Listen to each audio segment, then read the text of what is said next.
Bueno, pues como siempre lo hemos dicho en los últimos ya bastantes miércoles, nos enfocamos a cuestiones que nos permitan crecer como personas. Eh, Recuerden que los lunes es el enfoque teológico, los miércoles es el enfoque psicológico de desarrollo humano y los viernes es nuestro enfoque histórico. Y bueno, pues continuando en la línea de aquello que nos puede hacer mejores personas, en esta ocasión decidí tocar un par de temas por diferentes razones. La primera porque ya tocaba ese tema y segunda porque me tengo un muy especial interés en algunas personas con las que he discutido la semana pasada y otras anteriores sobre temas que seguramente les van a hacer un gran beneficio si me los toman en serio. Claro, yo cumplo con mi trabajo, con mi deber de ser la voz como mensajero del Evangelio, de la Buena Nueva.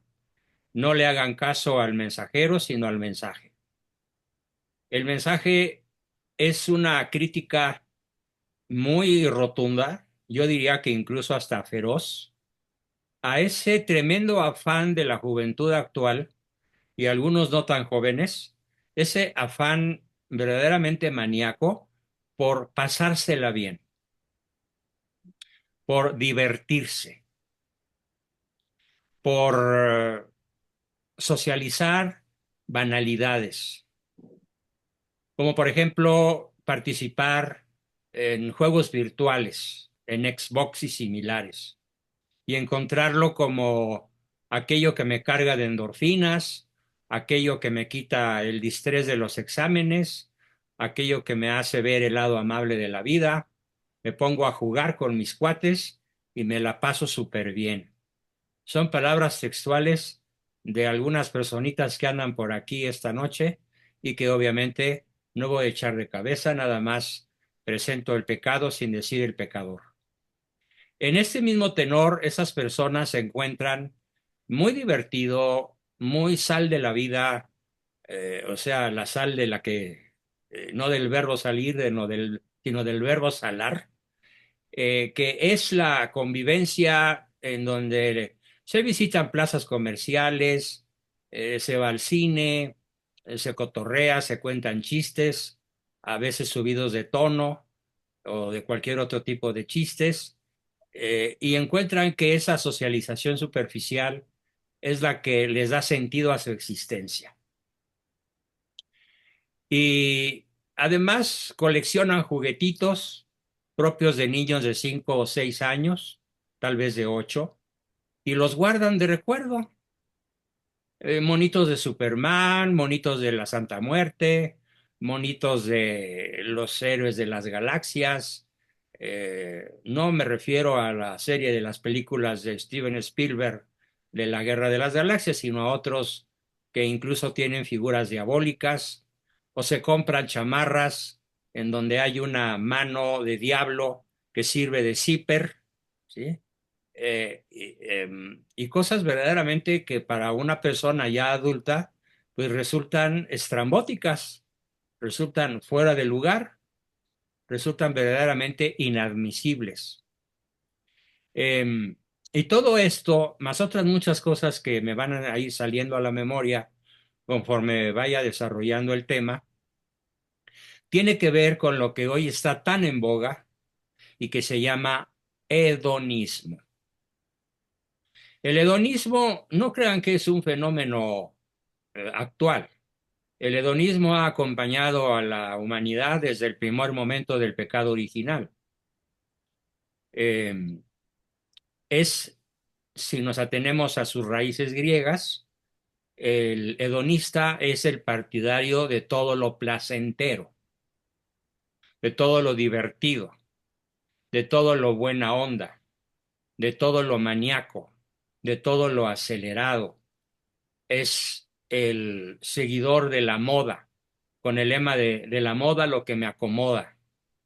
Es el que puede aceptar una vida sin esfuerzo y la encuentra muy atractiva, la vida sin esfuerzo intelectual, al grado de que, y ya me acordé de algo muy que considero muy grave, una de las personas con las que discutí incluso acremente, con cierta indignación de mi parte, sostenía que no tiene ningún sentido estudiar historia y que no tiene ningún sentido estudiar religión, porque él va a misa y se confiesa y comulga y que no le interesa conocer verdades teológicas complicadas y mucho menos cuestiones históricas, porque a mí, ¿para qué me va a servir en mi vida saber historia si esa gente ya se murió? Así fue de poderoso su argumento, ¿no?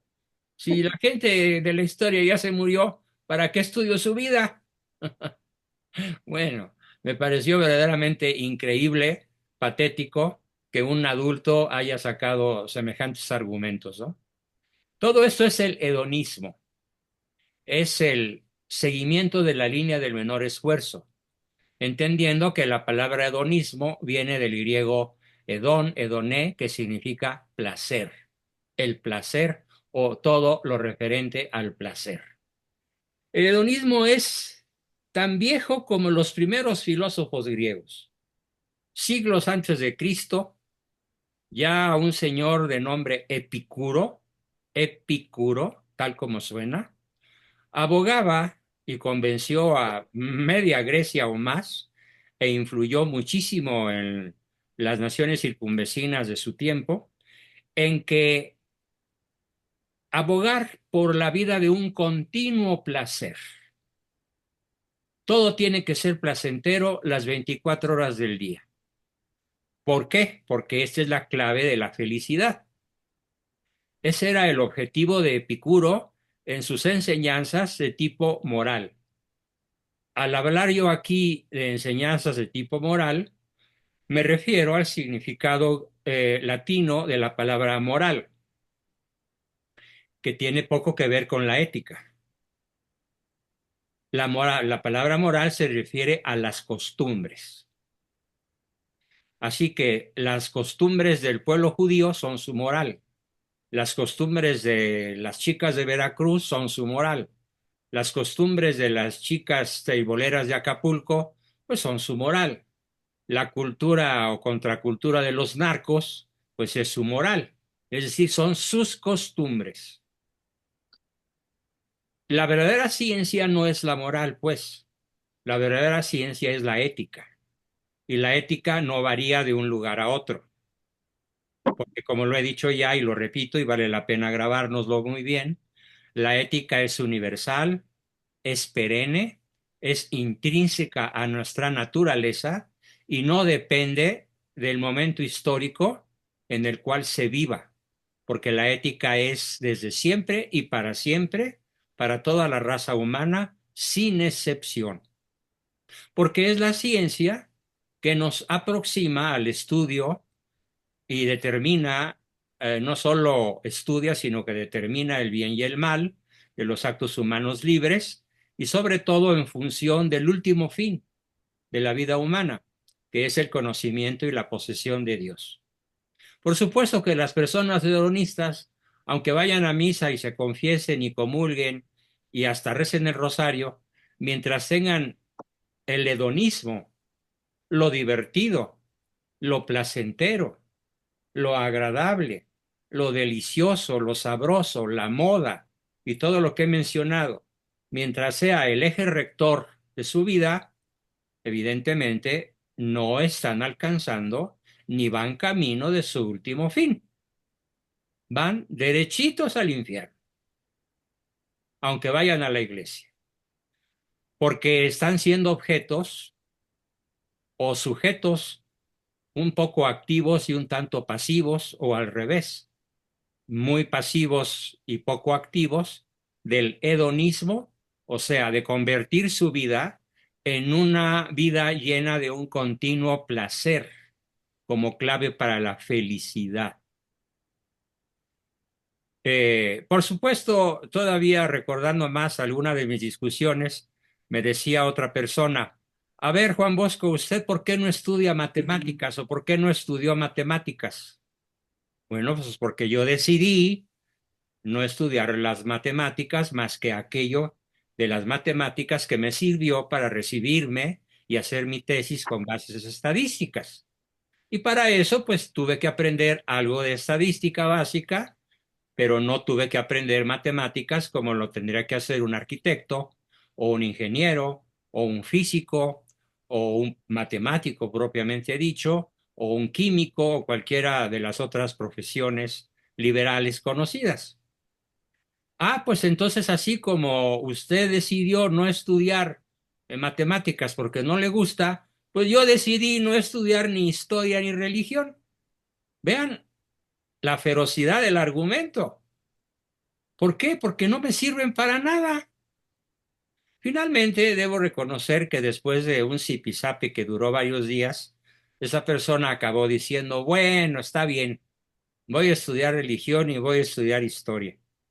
Pero no lo noté muy convencido, ¿eh? Yo quisiera que esta sesión de hoy fuera concluyente en el sentido de que la historia es la maestra de la vida y la filosofía, sobre todo la filosofía de la historia, es la maestra de la maestra de la vida y que todas las sociedades que se han basado en el hedonismo y todas las sociedades que están basadas en el hedonismo finalmente han sido aplastadas, han sido borradas de la historia, han sido aniquiladas, incluyendo a la misma Grecia, porque no es la Grecia actual, la Grecia de los grandes filósofos como Platón, Sócrates o Aristóteles, y la misma Roma, que obviamente cayó por su hedonismo bajo la bota de los bárbaros, invasores de casi toda Europa, en los siglos entre el cuarto y el noveno de nuestra era. Como un ejemplo de lo que es el hedonismo, narro, bueno, tomo de un historiador, don Julián, es un historiador romano, que se lamentaba de ver cómo los soldados romanos se dedicaban a depilarse las piernas, el bigote y la barba y a hermosearse el cuerpo, mientras los vándalos, los hunos de Atila, cercaban Roma y tuvo que haber una intervención de un papa extraordinario, San León Magno, que habló personalmente con Atila y lo convenció de que se largara y dejara a Roma en paz. Pero el gusto les duró 50 años, cuando mucho, porque después regresaron otros reyes que encontraron a los ejércitos romanos todavía más hedonistas, todavía más decadentes, dedicados a jugar al travestismo, a disfrazarse de mujeres, a utilizar seda en sus vestimentas, a utilizar a joyas en lugar de la espada, a aprender danza y juegos florales y juegos de mesa y pasársela súper bien mientras los bárbaros invadían Roma y acabaron por absorberla y borrarla del mapa, como fue en los primeros 3 siglos de nuestra era, hasta Constantino el Grande, que es donde empieza la decadencia romana. ¿Debido a qué comenzó la decadencia romana? Igual que la griega, cuando las personas encontraron ser fieles discípulos de Epicuro, aunque no supieran que Epicuro había existido. Cuando fueron abogados de una vida de continuo placer como clave para la felicidad, la cual es el objetivo de las enseñanzas morales del epicureísmo. Eh, Se llama hedonismo y también se llama epicureísmo. Yo prefiero llamarlo hedonismo porque es más descriptivo y porque suele suceder que muchas personas, la inmensa mayoría de las personas, no tienen la menor idea de quién fue Epicuro. Bueno, ahora ya lo saben, aunque no se trata de conocer su biografía, sino sus tesis principales. Dice Epicuro, hay que identificar hay que llegar al límite de nuestra habilidad. Fíjense qué grave es esto. Al final, Ricardo, por favor, todas las preguntas al final. Hay que identificar el límite de nuestra habilidad para experimentar el placer en cualquier momento. Gravísimo. Hay que identificar el límite de nuestra habilidad para experimentar el placer en cualquier momento. Cuando caminas, cuando te bañas, cuando comes, cuando trabajas, cuando ríes, cuando socializas, cuando estás con tu pareja, así no sea tu esposa. Todos momentos de la vida, el epicureísmo, el hedonismo proclama que hay que llegar al límite máximo posible del acto placentero. De tal manera que las 24 horas del día sean de placer. Es la tesis central del hedonismo. Es lo que ahora los chavos llaman pasarnos la súper, pasarnos la toda, eh, a estar arriba de la línea de flotación, estar a la moda, estar en la buena onda, socializar, etcétera, lo llaman de muchas formas. Pero yo veo una juventud y muchos ya adultos que corren desbocados como si fueran los más fieles seguidores de Epicuro. Reír, reír, reír, al cabo la vida es muy corta. También dice Epicuro, a partir de un determinado nivel máximo, ya no es posible que el placer tenga un incremento en intensidad, ¿cierto? Aunque es probable que las sensaciones que sostienen ese pináculo del placer varíen continuamente. Sí, tiene que haber variaciones porque si no, no habría contraste. Y si no hay contraste, no podríamos distinguir entre el placer y el displacer. Sin embargo, Epicuro insiste en que el hombre verdaderamente sabio, fíjense nada más a dónde llega su desvarío, que el hombre verdaderamente sabio convierte cada instante de su vida en un acto placentero. Terrible. ¿Qué porcentaje de chavos de hoy, hombres y mujeres, viven así? La inmensa mayoría. Él denominó, Epicuro denominó esta experiencia punta, la experiencia máxima de un placer que ya no es posible ser superado en intensidad de placer, lo llamó ataraxia, con X, ataraxia, palabra griega que significa imperturbabilidad. Pero no faltaron los filósofos realistas, como Sócrates y sobre todo Aristóteles, que le dieron ahora sí que una buena sacudida a esta brutalidad, a esta bestialidad de Epicuro, de que el placer continuo, constante, intenso y a su máxima intensidad nos lleva a la imperturbabilidad. Y Aristóteles demostró que el máximo placer buscado de manera epicureísta, de manera hedonista, va a culminar siempre, sin excepción, en un sentimiento de alto vacío. ¿Por qué? Porque el hedonista no busca el bien absoluto, busca bienes limitados, busca bienes sensoriales, busca bienes materiales, busca bienes corporales, busca bienes anímicos que no espirituales, para pasársela bien. Uno de los argumentos que me daba esta persona es que no puedo dejar de jugar porque es mi manera de socializar y me la paso a todo dar. Epicureísta. El día que descubras que ese placer estás desperdiciando, en ese placer estás desperdiciando los mejores años de tu vida, habrás lamentado que esas mismas horas que hoy has dedicado a jugar, ¿eh?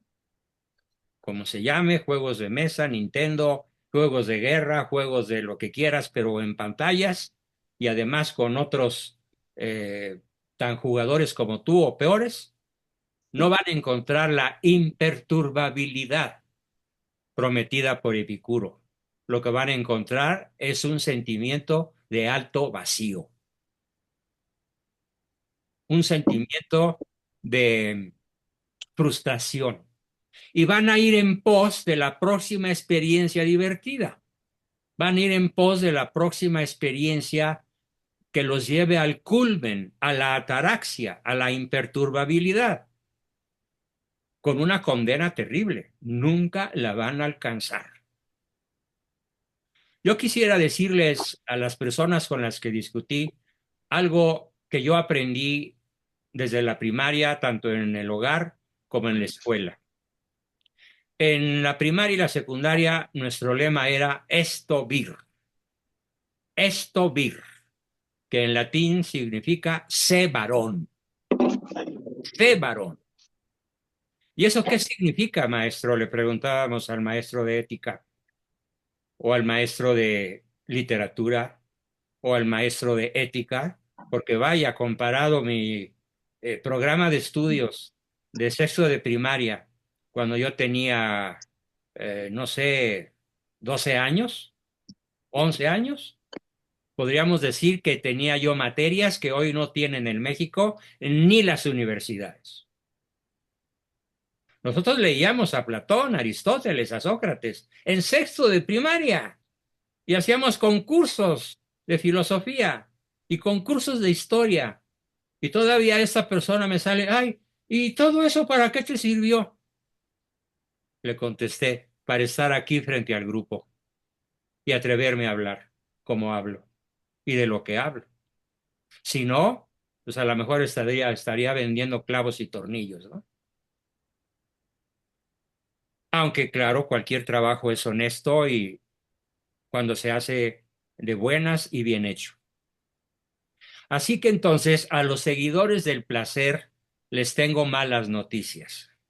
A los seguidores de los buenos momentos, a los que buscan la diversión, a los que buscan el placer, a los que buscan pasársela bien, a los que encuentran lo máximo de la vida, ir a una plaza comercial, a pasar el tiempo, a matar el tiempo con los cuates, aunque no compren nada, porque ni dinero tienen, les tengo una mala noticia. No existe tal imperturbabilidad en la conquista del placer. Lo que se van a encontrar es una frustración sistémica y sistemática, ineludible, porque el hombre, como lo aprendí en la prepa, no se hizo para el placer. El lema de la prepa, del Instituto Patria, donde yo estudié la prepa, era: la juventud no se hizo para el placer, sino para el heroísmo. ¿Y eso qué es? ¿Se come o vuela? Así me preguntó esta persona. El heroísmo consiste a diferentes edades y diferentes estados civil, casado, sacerdocio, científico, estudiante, lo que sea, consiste en seguir intencionalmente la línea del mayor esfuerzo, la línea de lo óptimo, la línea de lo excelente, la línea no de lo perfecto, porque perfecto solo Dios, sino de lo óptimo factible. Esto no lo entiende ni lo quiere el hedonista. Quiere todo divertido, fácil y rápido, sin gran esfuerzo y a bajo precio. Va mal, por mal camino. Toda persona hedonista va por muy mal camino. Ahora bien, Epicuro clasificó a los placeres sensuales como placeres en movimiento. Ellos nos mueven a su vez hacia otro tipo de placer, el estado de ataraxia, que es el estado placentero en sí mismo, cosa que en la vida humana es imposible de alcanzar. El estado de imperturbabilidad, que en teología, sana teología, se llama impasibilidad o incapacidad para percibir el dolor, porque estaremos en posesión del sumo bien, que es Dios, solo se dará en la vida eterna, siempre y cuando en esa vida estemos al lado de Dios, siendo elevados en el orden sobrenatural, al orden sobrenatural, por la gracia de Dios. Entonces seremos imperturbables, impasibles, felices, sabios, inmortales, porque además habremos de resucitar. Pero todo eso borra de un golpe el hedonismo. En el hedonismo eso no es posible. Nunca, nunca. Hay una novela formidable, yo la leí como a los 13 o 14 años, ya la mencioné en alguna sesión, Quo Vadis, en donde lo que no mencioné es que uno de sus personajes principales, un tal Petronio, que era en la vieja Roma el llamado Arbiter Elegantiarum, es decir, el árbitro de las elegancias. Ese era Petronio y fue un personaje histórico, él existió. Si bien en la novela de Enrique Sienkiewicz está como novelado, pero este personaje, el Arbiter Elegantiarum o árbitro de las elegancias, se niega a convertirse al cristianismo a pesar de que uno de sus amigos más dilectos sí se convierte, y se convierte cuando este amigo, de nombre Vinicio, descubre que el placer, llevado a su máximo nivel de imperturbabilidad, solo le ha causado depresión, tristeza y ganas de suicidarse. Y encuentra en el esfuerzo de la virtud cristiana la verdadera felicidad, que consiste en dedicar su vida a hacer el bien al prójimo en grado heroico. Todo esto en contradicción al hedonismo. Así que no se hacen las cosas por placer, como en el hedonismo. No se hacen las buenas cosas de la vida por gusto, sino por el bien que se procura. Ahora, si el bien que procuras te da gusto hacerlo, es válido, porque el gusto por hacerlo es concomitante al bien que se busca y se conquista. Pero no es válido en ética cristiana, en ética católica sobre todo, no es válido hacer las cosas como el que fuma Baronet, porque me gusta. No es válido estar con alguien X número de horas o de años porque me gusta. Porque qué tal si esa persona llega a un momento en que se arruga, engorda de manera impensable, cuando triplica incluso su peso corporal. ¿Qué tal si esa persona se enferma o si esa persona nos deja de corresponder? Entonces, como ya no es placentero, el amor se muere, el amor se acaba. Y entonces, en realidad, el amor nunca existió, porque para que haya verdadero amor se requiere, y vaya que se requiere, una alta dosis de hedonismo. No, se requiere una alta dosis de heroísmo para amar y buscar el bien del amado, aunque él no me corresponda o ella no me corresponda, o incluso sea ingrato o ingrata. Solo en la visión cristiana, que es antihedonista, podríamos encontrar el gusto por hacer las cosas óptimas, laudables, no perfectas, siempre perfectibles, pero heroicas, que además nos van a dar el gusto de haberlo hecho. Pero lo que se busca no es el placer, lo que se busca es el bien y la verdad. El placer es como una especie de IVA o valor agregado, que no es el objetivo verdaderamente objetivo del verdadero cristiano católico. No lo es.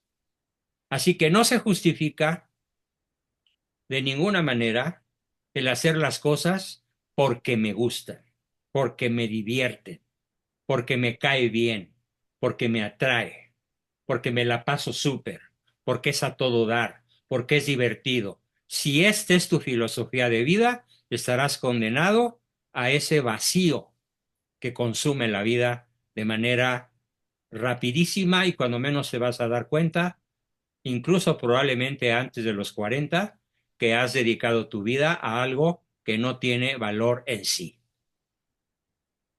Porque el placer es una consecuencia, nunca es un objetivo.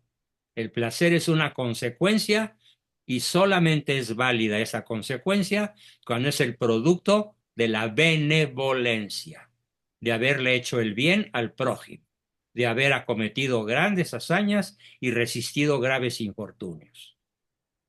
Y esto nos lo enseña la historia, y esto nos lo enseña nuestra religión. No la religión de primera comunión, que en el nivel que es en el cual se han quedado docenas de millones de mexicanos y de hispanoparlantes, porque después del padre Ripalda ya no estudiaron teología moral, ya no estudiaron ética, ya no estudiaron los misterios, los dogmas, ya no estudiaron la vida de Cristo ni de la Virgen María, ni han estudiado la vida de los santos, porque, ay, ¿para qué estudio la vida de personas que ya se murieron? Por Dios. Entonces, ese es el hedonismo. Todavía dentro del hedonismo, veo que en esta sesión solamente alcanzaré este tema y dejo para la próxima otros temas como el pragmatismo, eh, el posmodernismo y otros igualmente graves. Hay que añadir todavía que, fíjense la trampa de Epicuro, él no urgía a sus estudiantes a embarcarse precipitadamente en una persecución interminable de la estimulación sensorial transitoria, sino más bien en la búsqueda de una saciedad perdurable. Alguien preguntó allí en el chat de si Epicuro creía en Dios. No, en el Dios que llegó a concebir Aristóteles y en el mismo Sócrates, el Dios único, el Dios al que Sócrates llama causa de las causas, ten piedad de mí, unos instantes antes de morir, Epicuro nunca lo descubrió.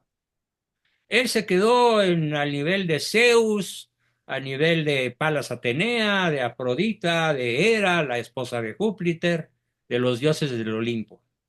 Pero él decía que hay que buscar hay que lograr, hay que intentar la búsqueda de una saciedad perdurable.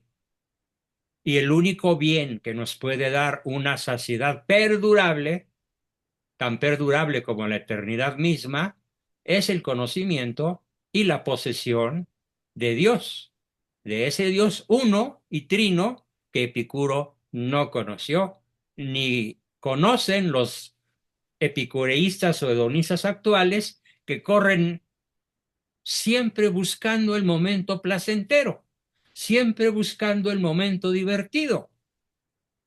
No es que yo me enoje con ellos, es que me da temor por ellos. No quisiera que se hicieran tanto daño como andar siempre buscando el placer, lo divertido, la buena vida, el buen momento, el buen rato y todo aquello que me produce gusto y alegría transitoria. No el bien perdurable al que deseaba Epicuro enfocar a sus estudiantes y que con el paso de los siglos, la misma filosofía se dio cuenta, los mismos filósofos se dieron cuenta de que la propuesta epicureísta era un absurdo imposible de alcanzar. Eh, Para Epicuro, pues, la presencia del placer es sinónimo de ausencia de dolor. Por lo tanto, tenemos que huir, como de la peste o la rabia, de cualquier cosa que nos cause cualquier tipo de aflicción. Yo me pregunto, ¿es posible físicamente, es posible biológicamente, es posible psíquica o espiritualmente tener una vida libre de aflicciones? ¿De aflicciones? ¿Es posible nunca tener problemas? ¿Es posible que la masa humana no sienta jamás el hambre, la tensión del apetito sexual, el aburrimiento, el dolor físico, la enfermedad, la pobreza, el aislamiento, la tristeza, el abandono? ¿Es posible una vida humana libre de aflicciones? Imposible. Luego, la tesis de Epicuro es absolutamente inviable.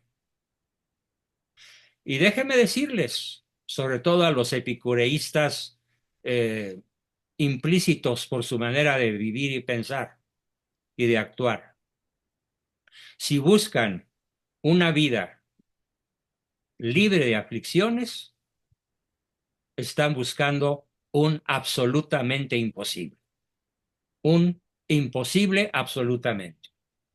No es posible.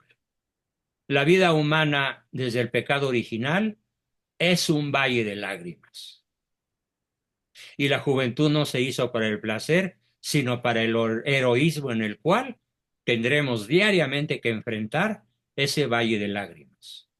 Esa frustración, esa tristeza, esa enfermedad, esa Los incapacidad, miedos.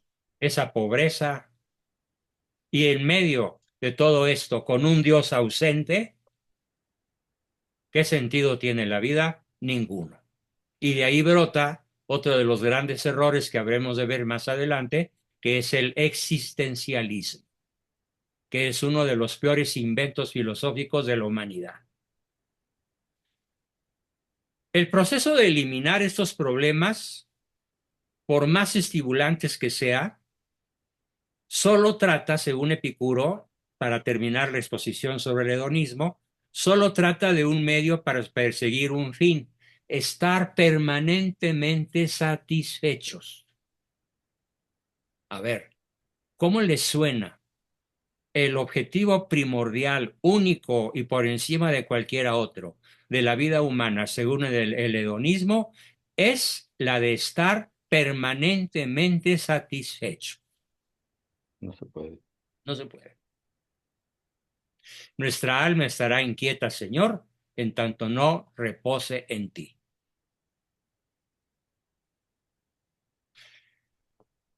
Y aquí, para terminar, un pensamiento mío, que no es de Epicuro, pero es un comentario del terapeuta que soy. ¿A qué conduce el hedonismo en última instancia? Obviamente Epicuro no lo previó, probablemente porque en su época no había o no se usaban, como ahora se usan las drogas. El drogadicto pretende alcanzar ese estado de imperturbabilidad. El drogadicto pretende alcanzar ese estado de absoluta ausencia de dolor y absoluta presencia de placer mediante la práctica de sus adicciones. Y aquí entra no solamente adicciones a lo que llamamos drogas psicodislépticas, sino cualquier otro tipo de adicciones, incluyendo la adicción al trabajo, que llamamos trabajolismo, o al sexo, o a la violencia, o a lo divertido, o a los juegos de azar, o a los juegos de pantalla, o a pasársela súper con los cuates de la escuela o los compañeros del barrio. El que busca, pues, un estado de satisfacción permanente, fatalmente a lo largo de su vida experimentará la tentación de volverse adicto a cualquier cosa con tal de mantener un permanente estado de satisfacción que no es más que una trampa que lo precipitará inevitablemente al alto vacío. Bien, con eso termino la explicación de lo que es el hedonismo y pasamos como siempre a nuestro momento de preguntas, aportaciones, dudas y demás. Adelante, Ricardo.